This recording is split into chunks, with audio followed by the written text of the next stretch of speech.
श्री स्वामी समर्थ. हा संदेश पुढे करू नकोस, कारण तू ज्या गोष्टीची वाट पाहत होतोस, ज्यासाठी तू मनापासून प्रार्थना करतोयस, ज्या एका गोष्टीचं तुझं मन रोज उत्तर शोधतंय, आजचा हा संदेश त्याच गोष्टीसाठी आहे. कदाचित तू कोणालाही सांगितलेलं नसेल की तुझ्या मनात नेमकं काय आहे. कदाचित घराबाहेर सगळ्यांसमोर तू अगदी सामान्यपणे वागत असशील, हसत असशील, बोलत असशील, तुझं काम करत असशील, पण मनात मात्र एकच विचार पुन्हा पुन्हा येत असेल, कधी होणार, माझी इच्छा कधी पूर्ण होणार, माझी अडचण कधी संपणार, माझ्या आयुष्यात चांगला बदल कधी येणार, कधी होणार. आणि सर्वात मोठा प्रश्न, मी इतकी वाट पाहतोय, मग अजूनही उत्तर का मिळत नाहीये? आज फक्त काही क्षण शांतपणे ऐक. तुला लगेच सगळ्या प्रश्नांची उत्तरे मिळतील असं नाही, पण कदाचित आज तुझ्या मनाला ज्या एका गोष्टीची गरज आहे ती म्हणजे धीर. कारण कधीकधी आपल्याला परिस्थिती बदलण्याआधी मनाला मजबूत करण्याची गरज असते. तू ज्या गोष्टीची वाट पाहतोयस ना, ती कदाचित उशिरा येत असेल, पण उशीर झाला म्हणजे सर्व काही संपलं असं नसतं.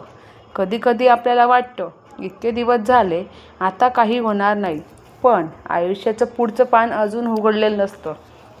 आजची परिस्थिती ही तुझ्या संपूर्ण आयुष्याची गोष्ट नाही.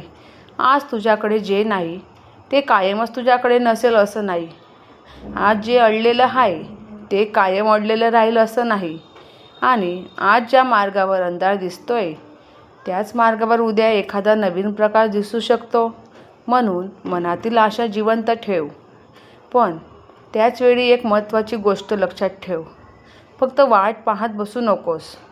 तुझ्या हातात जे आहे ते कर, प्रयत्न कर, योग्य लोकांचा सल्ला घे, योग्य निर्णय घे आणि मनाला शांत ठेव.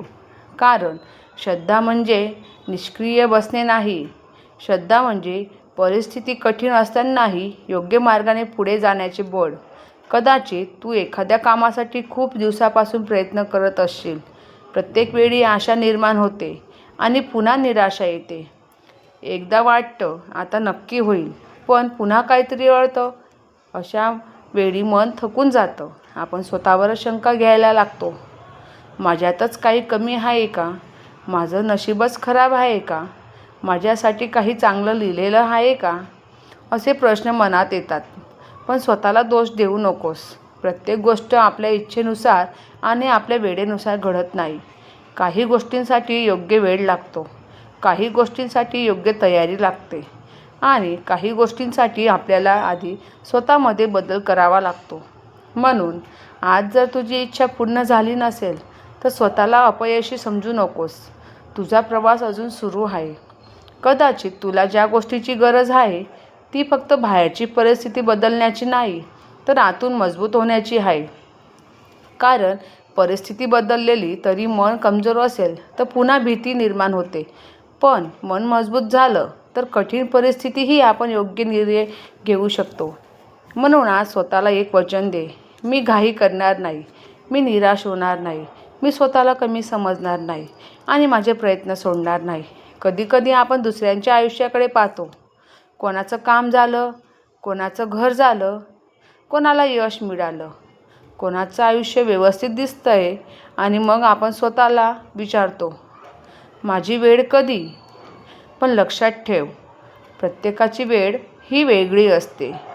तुझं आयुष्य दुसऱ्यांच्या आयुष्याची कॉपी नाही आहे. तुझा प्रवास हा वेगळा आहे. तुझ्या आयुष्यातील अडथळे वेगळे आहेत. तुझ्या संधी वेगळ्या आहेत. म्हणून दुसऱ्याच्या वेळेशी स्वतःची वेळ मोजू नकोस. कुणी पुढे गेला म्हणून तू मागे राहिलास असं नाही. कधीकधी जीवनाचा वेग कमी असतो, पण प्रवास योग्य दिशेने सुरू असतो. तू ज्या गोष्टीची वाट पाहतोयस तिच्यासाठी आज पुन्हा एकदा मनापासून प्रार्थना कर. पण प्रार्थनेसोबत स्वतःला हा प्रश्न विचार, आज मी त्यासाठी कोणतं छोटं पाऊल उचलू शकतो? उत्तर मिळालं तर ते पाऊल उचल. खूप मोठं काही करण्याची गरज नाही.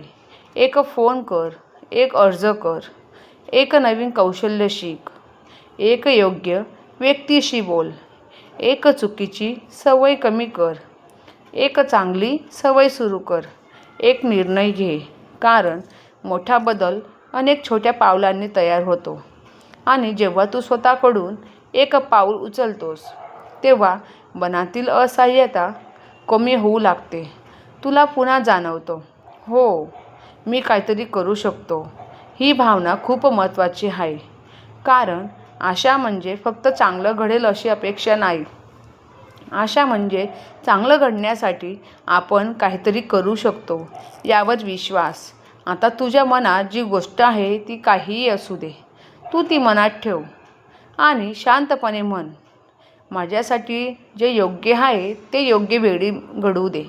मला घाईत चुकीचा निर्णय देऊ नका. माझ्या प्रयत्नांना योग्य दिशा मिळू दे आणि परिस्थिती कशी असताना माझं मन मजबूती राहू दे. ही प्रार्थना मनापासून कर, कारण कधीकधी आपल्याला एखादी गोष्ट मिळण्यापेक्षा ती गोष्ट मिळेपर्यंत धीर धरण्याची शक्ती अधिक आवश्यक असते. तू आतापर्यंत खूप काही सहन केलं आहेस.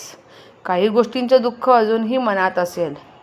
काही लोकांच्या आठवणी अजूनही मनाला त्रास देत असतील. काही अपूर्ण गोष्टी अजून मनात असतील. पण त्या सगळ्यांमुळे तुझं आजचं आयुष्य थांबू देऊ नकोस.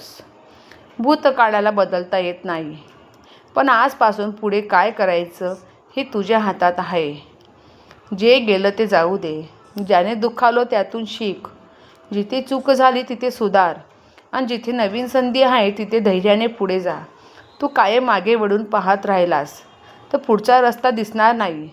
म्हणून आता पुढे पहा. तुझ्या आयुष्यात अजून खूप काही बाकी आहे. आज ज्या गोष्टींत तू वाट पाहतोयस, कदाचित उद्या त्याच गोष्टी नवीन निर्माण तुला दिसतील, नवीन मार्ग दिसतील.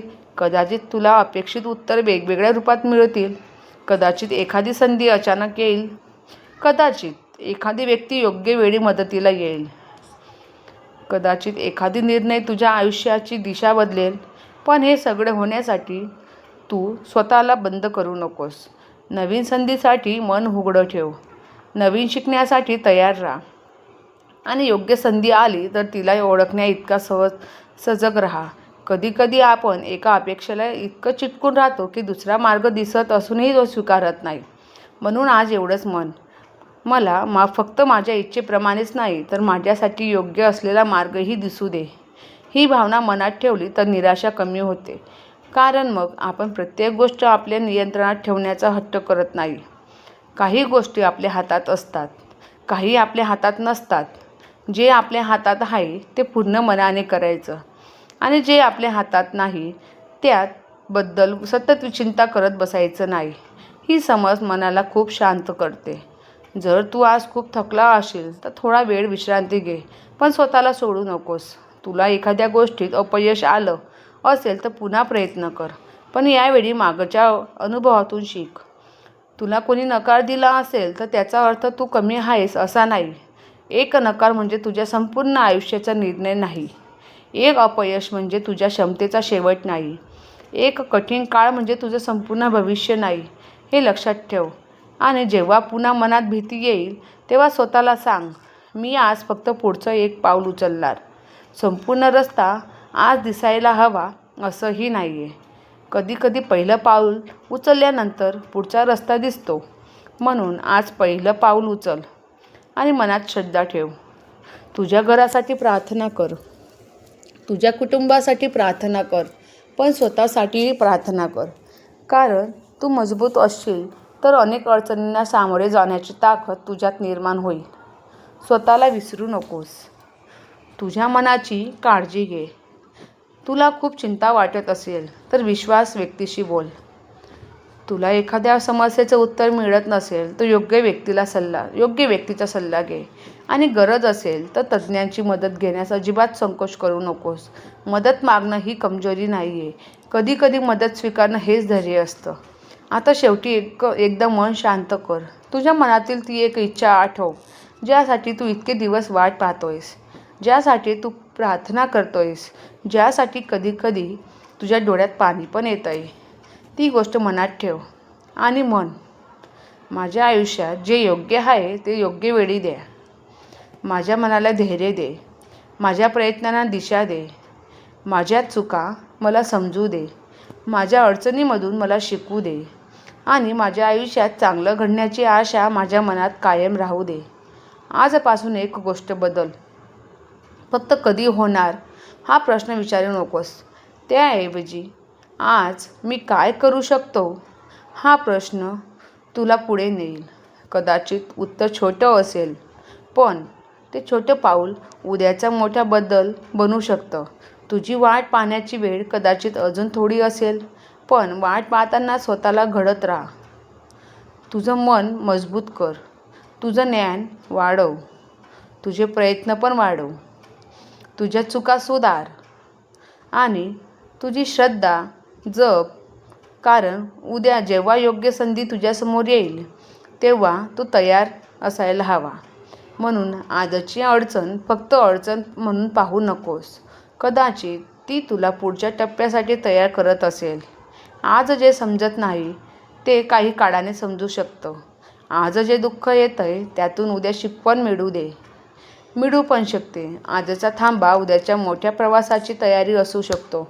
म्हणून विश्वास ठेव, पण डोळे उघडे ठेव. प्रार्थना कर, पण प्रयत्नही कर. आशा ठेव, पण योग्य निर्णयही घे. आणि सर्वात महत्त्वाचं म्हणजे स्वतःवरचा विश्वास कधीच सोडू नको. कारण तुझ्या आयुष्यात अजून अनेक अध्याय लिहायचे बाकी आहेत. आज गोष्ट इथे संपत नाहीये. इथून एक नवीन सुरुवात होऊ शकते. तू ज्याची वाट पाहतोयस त्यासाठी आज एक छोटं पाऊल उचल. मनाची भीती थोडी बाजूला ठेव आणि स्वतःला सांग, माझी वेळ येईल तोपर्यंत मी थांबणार नाही. मी प्रयत्न करत राहीन, मी शिकत राहीन, मी स्वतःला मजबूत करत राहीन. आणि जेव्हा मन पुन्हा अस्वस्थ होईल तेव्हा काही क्षण शांत बस, स्वामींचे स्मरण कर आणि मनाला सांग, स्वामी, सगळं माझ्या मनासारखं लगेच घडणार नाही, पण मी माझ्या परीने योग्य ते करत राहीन. हीच खरी श्रद्धा आहे, हीच खरी ताकद आहे. आणि कदाचित आज तुला मिळालेला सर्वात मोठा संदेशही हाच आहे. तू ज्याची वाट पाहतोयस ना, त्यासाठी फक्त वेळेची नाही तर तुझ्या विश्वासाची आणि तुझ्या प्रयत्नांचीही गरज आहे.